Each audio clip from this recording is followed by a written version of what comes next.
Ngayon naman, binabalak na rin bawasan ang bilang ng jeep sapagkat doble ng bilang ng jeep ang hindi prangkisado at hindi rehistrado.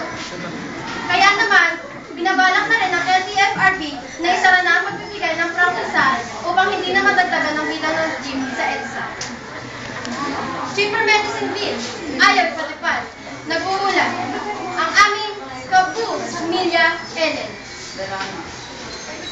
Ayon kay Marojas, nakikipagsagwatan ng Pangulo sa may-ari ng malaking kumpanya ng gamot upang hindi maipatupad ang Cheaper Medicine Bill.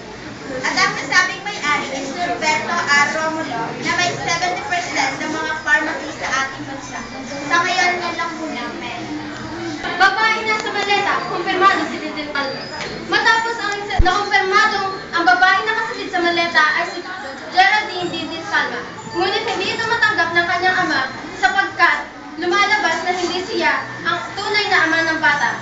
Kaya muli niyang hinihiling ang muling pagsasagawa ng DNA examination. Anti-Chacharali, sinagawa na. Para sa iba pang ulat, naririto ang aming Kapamilya. Makapagal Arroyo sa kanya